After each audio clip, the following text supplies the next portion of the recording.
Temos aqui nessa primeira questão uma questão com relação às classes e a classificação, né, do Manual de Contabilidade Aplicada ao Setor Público, MCASP.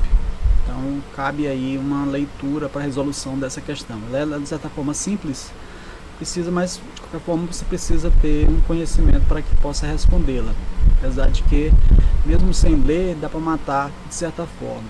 Então a pergunta é: a fim de garantir a integridade dos procedimentos contábeis, assim como a qualidade, consistência e transparência das informações geradas pela contabilidade pública, o Manual de Contabilidade Aplicada ao Setor Público, MCASP, dispõe sobre regras de integridade relativas ao plano de contas aplicado ao setor público. Uma das regras da integridade refere-se aos lançamentos contábeis, sendo que o MCASP destaca que o registro contábil deve ser feito pelo método das partidas dobradas e os lançamentos devem debitar e creditar contas que apresentam a mesma natureza de informação. O PCASP, né, o Plano Aplicado ao Setor Público, está dividido em 8 classes, a saber, quais são elas? Ativo 1, passivo 2, variações patrimoniais diminutivas 3, variações patrimoniais aumentativas 4, controle e aprovação do planejamento e orçamento 5, controle e execução do planejamento e orçamento 6, controle devedores 7 e controle credores 8. Considerando-se o que estabelece no Manual de Contabilidade Aplicada ao Setor Público sobre as regras da integridade do PCASP, assinale a afirmativa correta em relação aos lançamentos contábeis. Então, basicamente, o que ele quer saber é essa divisão, né, de como são feitas e como nós vamos classificar cada um dessas contas que aí estão, né, essas classes que aí estão, de que forma nós vamos classificar de acordo com cada uma das divisões da contabilidade aplicada ao setor público. Basicamente isso é a questão que a gente vai responder agora. Sim, para começar a resolver esses 3 aspectos, né, que é o aspecto orçamentário, o aspecto patrimonial e o aspecto fiscal ou de controle. Com relação ao aspecto orçamentário, como o próprio nome está dito, nós estamos pensando em orçamento, estamos falando em orçamento, né, orçamento público. Então, compreende o registro e evidenciação do orçamento público, tanto quanto a sua aprovação, quanto a sua execução. Está relacionado a exatamente isso, com relação à aprovação e execução. Nós sabemos que a execução do orçamento ele vem em função, principalmente, de como surge o orçamento público, né? O que é que compõe o orçamento público? O orçamento público tem só 2 coisas, né? O princípio lá da exclusividade orçamentária, nós só devemos ter receitas e despesas. As despesas são fixadas e as receitas são previstas, né? Eu fixo as despesas em função do que eu estou prevendo em arrecadar para aquele ano seguinte, já que o orçamento sempre ele é votado e aprovado no ano anterior na sua execução. Então, por isso é que ele fala aqui em execução e fala também na aprovação, porque nós temos essas 2 etapas do orçamento. No ano anterior ele passa por uma aprovação do legislativo, né, para ser sancionado pelo executivo, do chefe do executivo no início do ano e começar a ser executado aquele ano a que ele se refere. Então, esse aspecto orçamentário aqui está relacionado a isso, né? Temos aí como demonstrativos o relatório resumido da execução orçamentária, dos balanços orçamentário e financeiro, que representam os principais instrumentos para refletir esse aspecto. Então, as contas que estão relacionadas ao aspecto orçamentário está relacionado a essa ideia da previsão, né, da aprovação e da execução do orçamento público.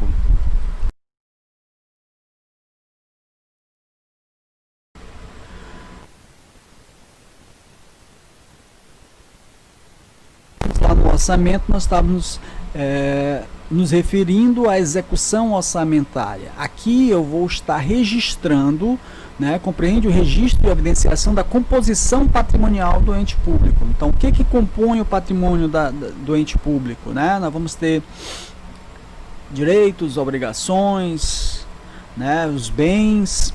Então, tudo isso serão registrado e terão essa visão desse aspecto patrimonial. Então, quando eu me atenho ao aspecto patrimonial, eu estou pensando justamente nessa composição patrimonial da empresa. Então, tudo que estiver relacionado a isso vai estar especificamente relacionado ao aspecto patrimonial.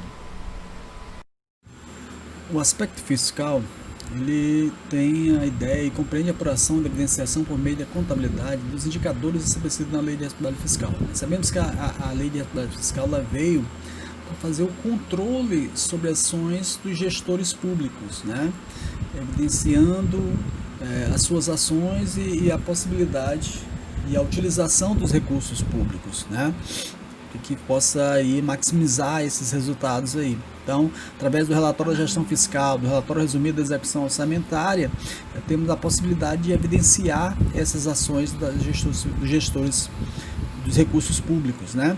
De todas as esferas. Então, a LRF ele tem essa preocupação e ele está relacionado ao aspecto fiscal ou ao aspecto de controle. Então, aqui nós temos o terceiro aspecto, o aspecto fiscal e controle. Então, tudo que estiver relacionado a essa evidenciação do controle das ações da administração pública está relacionado ao aspecto fiscal, ok? Na estrutura do PICASP, né, no plano de conta aplicado ao setor público, as classes, nós temos aqui essa evidenciação que vocês estão vendo aí, natureza da informação, patrimonial, orçamentária e controle, ou fiscal, e as classes, ativo, passivo, variação patrimonial, variação patrimonial diminutiva e variação patrimonial aumentativa, controle de aprovação do planejamento e orçamento, controle de execução do planejamento e orçamento, controles devedores e controles credores. Então vejam que cada uma dessas classes está relacionada a uma natureza da informação, patrimonial, orçamentária e controle. Com essa informação que aqui está, e aí vocês vão ter acesso a isso, como teria acesso a isso? Aí você tem que buscar realmente lá no manual das contas aplicadas ao setor público, né? Contabilidade aplicada ao setor público. Lá na estrutura do plano de contas, vocês vão encontrar essa evidenciação, e aqui exatamente com essa informação, tendo essa informação em mão e em mente, na verdade, né, a gente consegue responder a questão lá, que eu vou já mostrar para vocês, lá dentre as questões que lá estão, porque lá ele faz, justamente ele cita em cada uma das respostas, está relacionada exatamente às classes e a relação dessas classes com a natureza da informação. Então, com essa informação que aqui está, facilmente você responde a questão. Como é que eu chego a essa informação? Aí, realmente, é o que eu falei para vocês, tem que buscar e tem que estudar, tem que dar uma lida no manual da contabilidade aplicada ao setor público. Nesse slide aqui, eu botei mais para que a gente possa ter uma fonte maior de informação. Aí, na verdade, está dividido cada uma deles, né? Pescar a estrutura do PICASP, né? O plano de conta aplicado ao setor público, em classes e grupos. A informação só para agregar mais valores e vocês possam ver aí onde cada uma dessas classificações na utilização dessas classes e grupos, né? Só para que fique mais fácil o entendimento e que possa perceber exatamente onde cada um delas vão estar classificados. Mas para responder a questão bastava aquela informação que eu coloquei no slide anterior. Então a gente vai finalizar essa questão, a próxima nas respostas, com aquela informação anterior, que é só para que a gente possa ter uma visão maior, mais específica de cada uma das contas que estão relacionadas a cada uma das classes e grupos. Então aí nós temos a resposta correta, a letra A, lançamentos de natureza orçamentária debitam e creditam contas das classes 5 e 6. E que classes são essas 5 e 6? É justamente lá no controle orçamentário, lá, vamos ver que no controle orçamentário as classes 5 relacionam-se à aprovação e planejamento do orçamento e na classe 6, controle e execução do planejamento e orçamento. Então, aí está relacionado à natureza da informação orçamentária, essas classes. Então, a resposta correta estaria na letra A, que está justamente trazendo a classificação correta da classe, fazendo essa ligação correta das classes à natureza da informação.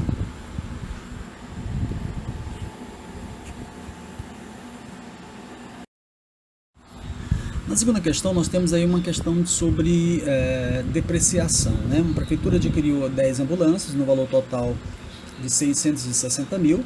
Após um estudo, decidiu-se por realizar a depreciação utilizando o método da soma dos dígitos na forma decrescente, pois esse método reflete o padrão em que os benefícios econômicos futuros e o potencial de serviços dessas ambulâncias serão consumidos pela prefeitura. As informações: as ambulâncias entraram em operação imediatamente à sua chegada, ocorrido no dia 22 de 1 de 2014. A vida útil dessa ambulância é de 4 anos e foi determinado um valor residual de 10 das 10 ambulâncias e um total de 132 mil. Com base nas informações acima, o valor líquido contábil ao final do terceiro ano será de... Então, o que nós temos a tentar aí nessa questão? Primeiro, a vida útil do bem, né? E o segundo é esse valor líquido contábil, que é o que ele está pedindo, e também que foi determinado aí um valor residual. Então, o que vai será depreciado é o valor do bem, deduzido esse valor residual. Então, vamos agora para a resolução dessa questão. Então, vamos lá, vamos para a resolução. Então, a questão pede para calcularmos a depreciação de um ativo através do método da soma dos dígitos de forma decrescente, ou seja, do maior para o menor. E a soma dos dígitos, como vai ser esse dígito? O que vem a ser esse dígito? O dígito está relacionado exatamente à vida útil do bem. Então, eu vou já mostrar esse cálculo aí. Mas antes disso, a gente vai fazer... ver o valor depreciável, né? O valor pelo qual eu vou fazer a depreciação. E como é que eu chego a isso? Eu pego o valor de aquisição do bem, no caso 660 mil, e vou deduzir o valor residual. Que vem a ser o valor residual? O valor que esses bens, ao final dos 4 anos de vida útil dele, o valor que esse bem ainda terá. No caso aí foi 132 mil. Então, pegando o valor do bem, 660, deduzindo o valor residual de 132 mil, o valor que será depreciado será 528 mil. Ok? Então, já temos o valor que será depreciado.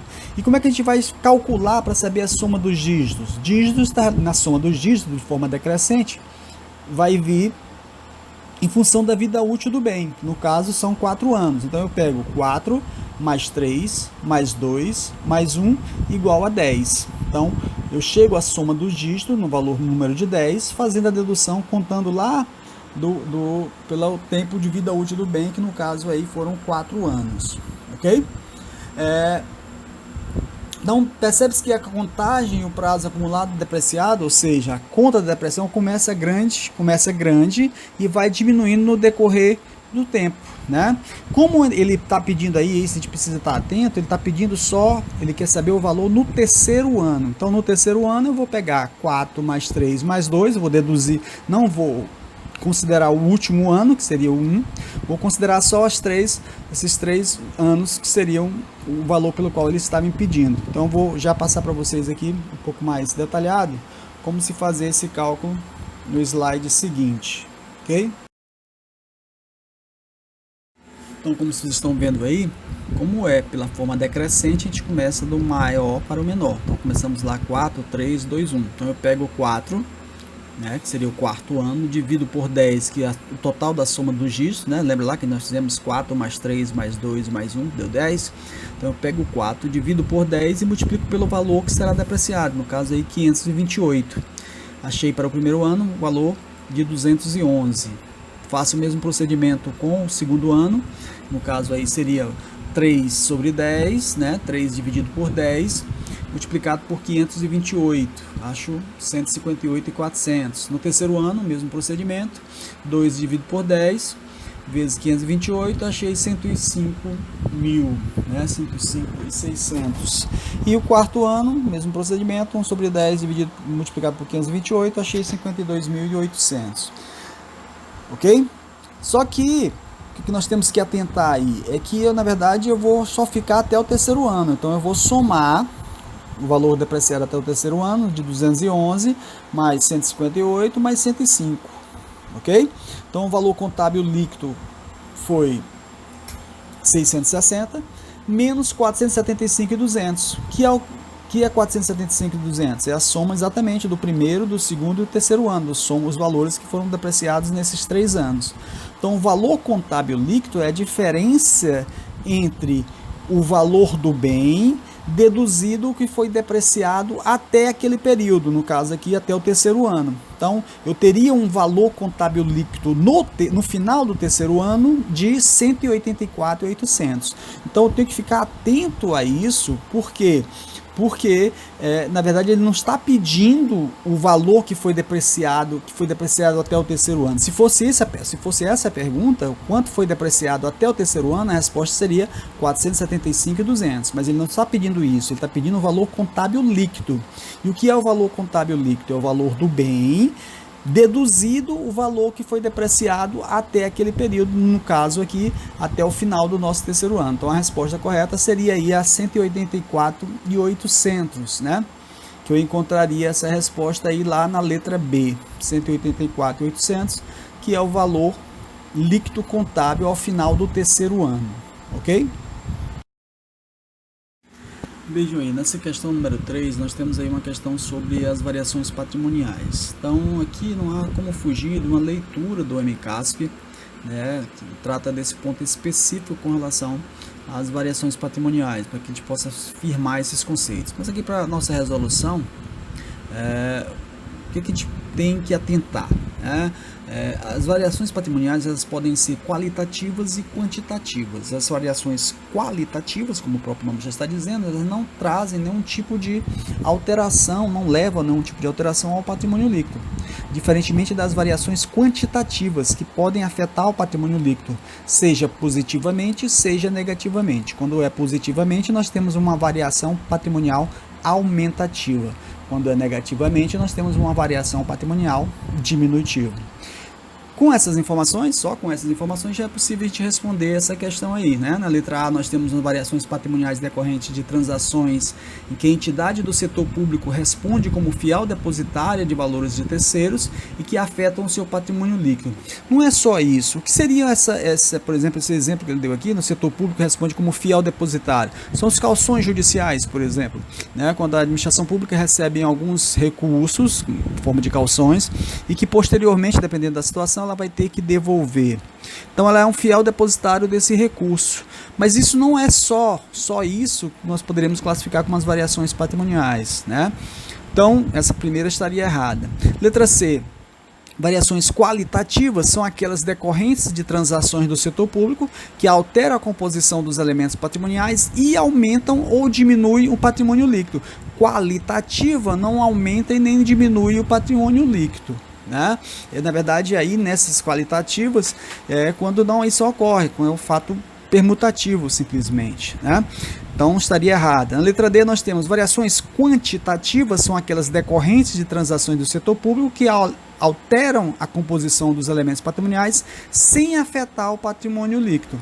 Também isso não é possível, né? As quantitativas elas vão sim afetar o patrimônio líquido, seja ele positivamente ou seja ele negativamente.